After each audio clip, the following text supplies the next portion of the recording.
네, 안녕하세요 성도 여러분. 계속해서 우리는 출애굽기를 보도록 하겠습니다. 하나님의 율법을 말해주었던 지난 부분에 이어서 출애굽기 26장, 정확히는 25장부터는요. 하나님께서 성막을 지을 것을 명령하시는 것을 봅니다. 이 긴 부분은요. 40장까지 긴 부분은 좀 지루하게 느껴지기도 하고요. 그리고 같은 내용이 되게 반복되게 느껴지기 때문에 무슨 의미가 있나 싶을 거거든요. 그래서 먼저 구조를 생각해 보도록 하겠습니다. 일단은 25장부터 31장은요. 성막을 지으라고 명령하시는 하나님의 지침들이 명령들입니다. 그리고 32장부터 34장은 굉장히 우울한 이야기입니다. 이스라엘 백성들이 금송아지 우상 숭배를 벌인 굉장히 슬픈 이야기죠.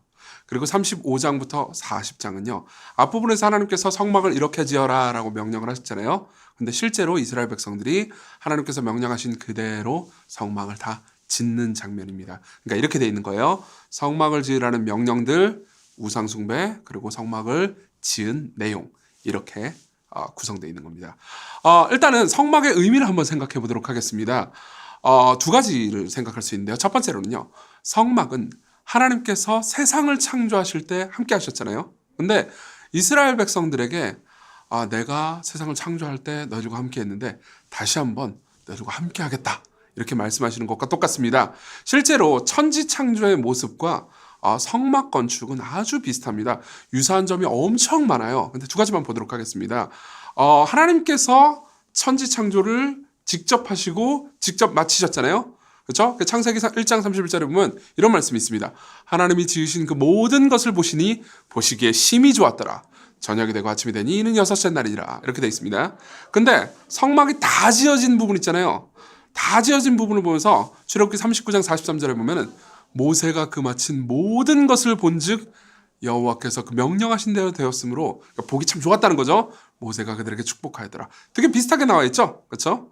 그리고 또 창조와 성막이 비슷한 부분 하나만 더 이야기를 해드릴게요. 창조를 하실 때 하나님께서 그 모든 것을 다 지으시고 복되게 하셨습니다. 창세기 2장 3절에 보면요, 하나님께서 창조를 다 마치시고 일곱째 날을 어떻게 되냐? 복되게 하셨다라고 창세기 2장 3절이 말하고 있습니다. 근데 출애굽기 39장 43절을 보잖아요. 그러니까 뭐라고 되어 있냐면 모세가 그 마친 모든 것을 본즉, 아까 들은 말씀이죠. 여호와께서 명령하신 대로 되었으므로 모세가 그들에게 축복하였더라. 그러니까 복되다 이거죠. 그렇죠?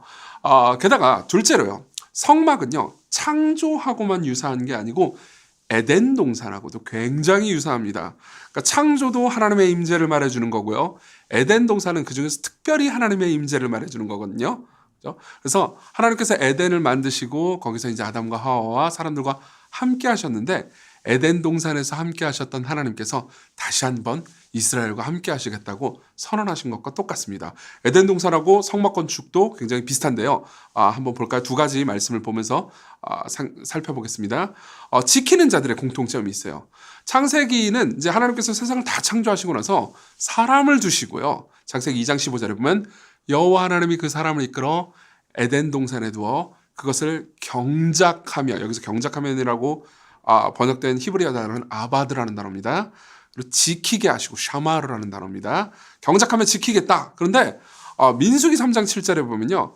하나님께서 만드신 성막 있잖아요. 그 성막을 레위인들이, 자 보세요. 제가 3장 7절 8절 읽어드릴게요. 그들이 회막 앞에서 아론의 직무와 온 회중의 직무를 위하여 회막에서 시무하되, 이게 아바드라는 단어입니다. 아까 창세기의 경작하며라는 단어하고 같은 단어예요. 그리고 곧 회막의 모든 기구를 맡아 지키며 샤마르. 그러니까 무슨 말이냐면 하나님께서 아담을 두셔서 에덴 동산을 경작하고 지키게 하신 것처럼 레위인들을 두셔서 이 모든 성막을 경작하고 지키도록 하셨다는 거죠. 또 공통점이 있습니다. 에덴 동산과 성막의 공통점이 있는데요. 에덴 동산 역시 천사들이 지켰습니다. 그러니까 사실 그 이전부터 지키긴 했는데 창세기 3장 24절에 보면 이같이 하나님이 그 사람을 쫓아내시고 에덴 동산 동쪽에 그룹들을 두셨다고 말해요. 그룹은 케루빔이라고 해가지고 천사들의 일종입니다. 근데 출애굽기 26장 31절에 보면요. 너는 청색, 자색, 홍색 실과 가늘게 꼰 배실로 짜서 휘장을 만들고 그 위에 그룹들, 케루빔 천사들입니다. 천사들을 정교하게 수놓으라. 이렇게 말씀을 하시는 거죠. 무슨 말이냐면 천지를 창조하실 때도 하나님께서 세상과 사람들과 함께 하시겠다고 약속하셨고, 그리고 또 에덴 동산 때도 하나님께서 세상과 아담과 특히 하와와 함께 하시겠다고 약속을 하셨습니다. 근데 아담과 하와가 타락했잖아요. 그래서 인간은 하나님의 임재를 잃어버렸습니다. 그렇지만 하나님께서 인간을 사랑하셨기 때문에 다시 함께하고 싶어 하시는 거죠. 그래서 이렇게 말씀하시는 겁니다. 내가 다시 너와 함께한다. 내가 이스라엘 백성들 너희들과 함께하고 싶다. 너희들이 범죄에서 잃어버린 나의 임재를 회복시켜주마. 너희들이 망쳐버린 창조를 돌이키게 해주마. 이 성막에서 내가 너를 만나주마. 이렇게 이야기를 한 거죠. 그럼 생각해 보십시오. 이제 하나님을 이 성막에서 만나고 교제할 수 있게 됐어요. 그러면 이제 이스라엘 백성들은 늘 하나님과 교제하면서 하나님을 누렸을까요? 그렇지 않았습니다. 그렇지 않은 이야기가 중간 부분, 즉 32장부터 34장에 기록되어 있습니다. 이스라엘 백성들은 하나님과 교제하려고 들지 않았습니다. 하나님의 임재를 필요로 하지도 않았죠. 시내산에서 하나님과 교제하고 있는 모세가 빨리 안 내려오니까 그들은 금송아지를 만들어서 다른 하나님을 만들어서 섬겼습니다. 하나님께서는 진노하시지만 모세는 그들을 위해서 기도합니다. 그래서 겨우 구원받을 수 있었죠. 하나님은 이스라엘과 함께하고 싶었지만 이스라엘은 하나님을 이용하기만 했던 거죠. 어떻게 해야 될까요? 그냥 눈으로 보이는 것보단 더 나은 성막이 필요합니다. 우리를 설득하고 우리를 구원할 성막이 필요합니다. 우리와 늘 함께하되 단순히 성막이나 에덴 동산 같은 정도가 아니고 정말 우리를 이해하는 성막이 필요했던 거죠. 더 나은 성막이 필요했던 겁니다. 그래서 실제로 요한복음은 이렇게 말합니다. 요한복음은 굉장히 아름다운 언어로 예수님의 탄생을 표현하는데요. 이렇게 말합니다. 말씀이 육신이 되어 우리 가운데 거하심에 우리가 그의 영광을 보니 아버지의 독생자의 영광이요 은혜와 진리가 충만하더라.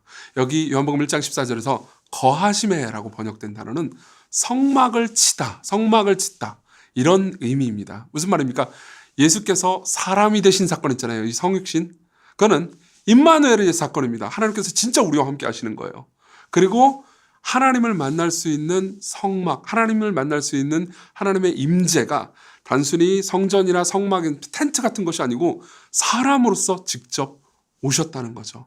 구약시대 때 하나님께서 우리와 함께 하신다라는 이야기를 들을 때는 그냥 영적으로 혹은 그냥 이상적으로 함께 하신다라는 식으로 생각을 했었어요.